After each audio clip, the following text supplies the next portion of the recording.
오늘은 모세가 하나님을 만난 증거, 모세가 하나님을 만난 증거이란 제목으로 말씀을 선고합니다. 모세는 아주 집중적으로 하나님을 만난 경험이 두 번이 있습니다. 그게 바로 시내산 꼭대기에 40일씩 두 번 올라가서 하나님을 만난 사건이에요. 1차, 2차 이렇게 두 번 하게 된 것은 1차 하나님의 계시를 받고 이제 내려와서 이스라엘과 언약을 했습니다. 하나님은 이스라엘의 하나님, 또 이스라엘은 하나님의 백성이 되는 언약을 맺었는데, 이 이스라엘 백성들이 모세가 산에 올라가 있는 동안에 금송아지 우상을 섬기면서 범죄를 해가지고 깨져버렸어요. 그래서 다시 모세가 이제 산에 올라가서 40일을 또 살면서 다시 언약을 받습니다. 그래서 이제 오늘 내려왔다는 거예요. 두 번째로 내려왔어요. 그랬더니 그에게 뚜렷한 변화가 세 가지가 나타났습니다. 이것이 하나님 만난 사람들의 특징이라는 걸 알 수가 있어요. 하나님을 만나면 어떤 변화가 오느냐, 그 증거가 나타나야 돼요. 첫째는 27절 그리고 28절 하반절과 29절 하반절에 28절 하반절과 29절 상반절에 보면 증거의 두 돌판이 그에게 있었습니다. 그가 1차 때도 하나님께 받아가지고 내려온 것이 증거 두 돌판을 받아가지고 내려왔는데, 이번에도 하나님이 그 돌판에다가 십계명을 앞뒤로 두 군데를 써서 줬어요. 우리가 돌판을 직접 안 봤으니까 어떻게 쓰여졌을까는 잘 모르지만 그냥 상식적으로 생각해 볼 때 십계명은 10가지 계명으로 되어 있잖아요. 1계명부터 4계명까지가 하나님 앞에서 지켜야 될 계명, 5계명부터 10계명까지가 사람들 앞에서 지켜야 될 계명이에요. 1부터 4는 하나님 사랑하라, 5부터 10은 이웃을 사랑하라 하는 계명인데, 이렇게 두 가지로 이렇게 앞뒤에 쓰지 않았나 이렇게 생각해 볼 수가 있는 거죠. 그런데 처음에 두 돌판을 받을 때는 하나님이 돌판 자체를 깎아서 하나님이 써서 주셨어요. 그런데 이제 내려와서 언약이 파기됨으로써 그 돌판을 깨뜨립니다. 그 언약이 파기됐다는 의미예요. 그런데 두 번째 언약을 다시 세우러 올라갈 때는 하나님이 두 돌판을 네가 깎아서 가져와라 그랬어요. 그러니까 얼마나 힘들어요. 하나님이 깎아준 돌판하고 사람이 깎아서 그 모양을 만들어서 가져 올라가는 게 얼마나 힘들어요. 그러나 하나님의 그 뜻을 우리가 알 수가 있죠. 우리가 잘못을 범하면 그만큼 고통과 손실이 우리에게 온다는 거예요. 그것을 우리가 또 하나님 앞에 더 헌신해서 세워야 되는 거죠.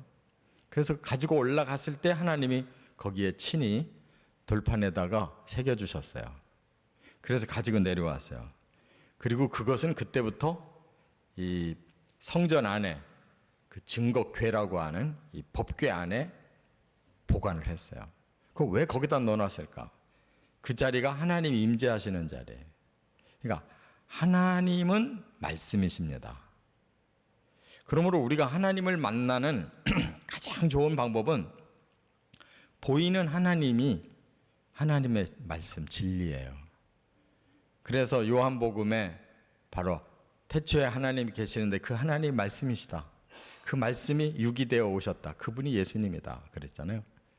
그러니까 우리가 바로 예수 믿는 것은 바로 이 하나님이 주신 이 돌판인데, 이것이 영적 돌판이에요. 하나님의 진리를 우리가 가지고 있는 것, 그 진리를 믿고 그 진리를 깨닫고 그 진리대로 살고, 이것이 하나님 만난 사람의 증거다 그 말이에요. 그래서 말씀을 떠나면 안 되고 말씀 전체를 우리의 마음 중심에 모시고 살아야 돼요. 두 번째, 28절 상반절에 보면 자아 초월. 모세가 하나님 만나는 동안에 기적이 일어났는데 자아를 초월했어요. 사람이 아닌 상태까지 갔어요. 그게 뭐냐? 40일 동안 물도 안 먹고 밥도 안 먹었다 그랬어요. 떡도 안 먹었다 그랬어요. 근데 간혹 우리 사람들도 40일 금식은 합니다. 많지는 않아도. 그런데 물을 안 먹고는 40일을 못 살아요. 이 육체의 기능이 다 파괴돼 가지고 사람이 죽습니다. 물 안 먹으면. 그래서 물을 먹어가면서 금식하는데, 말하자면 모세는 단식을 했어요. 모든 걸 다 끊었어요. 그런데도 멀쩡하게 40일을 지나고 하나님 계시를 받아가지고 내려왔어요. 그럼 뭘 의미하느냐? 자기 힘으로 사는 게 아니라는 거죠. 하나님이 주시는 은혜와 능력으로 사는 사람이에요. 그래서 완전히 하나님께 몰입된 상태로 있었기 때문에 하나님이 떡과 물보다도 더 큰 것을 그에게 제공해 주셨고, 그는 완전히 자아를 초월한 상태로 살 수가 있었다 하는 거예요. 여기서 우리가 깨달을 수 있는 것은 우리 사람의 능력과 또 다른 차원이 우리 안에 임한다는 거예요. 그게 하나님의 은혜와 능력입니다. 그래서 분명히 여러 가지 사람으로서의 여건은 열악하고 약하고 또 아주 힘든 상황인데도 불구하고 하나님을 제대로 체험한 사람은 신령한 능력이 있어요. 그때그때마다 하나님 주시는 신령한 은혜가 있어요.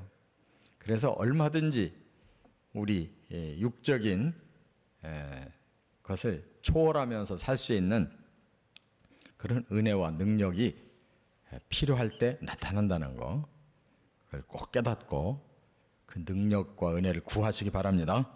끝으로 세 번째는 29절 하반절부터 35절까지는 얼굴에 광채가 났어요. 얼굴에 광채.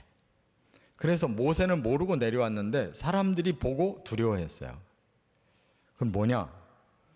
바로 하나님을 만난 그 후광이 모세에게도 임한 거예요. 그래서 왜 하나님이 그렇게 빛이 나느냐? 바로 완전하신 신이시고 또 완전하신 거룩을 가지신 하나님은 우리 죄인들이 가까이 할 수 없는 그런 거룩성이 이렇게 빛으로 보여요. 그래서 예수님도 변화산에서 변화를 받으셨을 때 그렇게 광채가 났다고 그랬죠. 요한계시록 21장 22장에 보면 천국을 보여주면서 거기 하나님이 계셨더라고요. 해보다 더 밝다고 그랬어요. 그래서 거기는 태양이 따로 필요 없었다. 하나님과 함께 사는 그 빛 속에서 우리도 빛처럼 변하는 것이죠. 하나님을 닮아가는 거예요.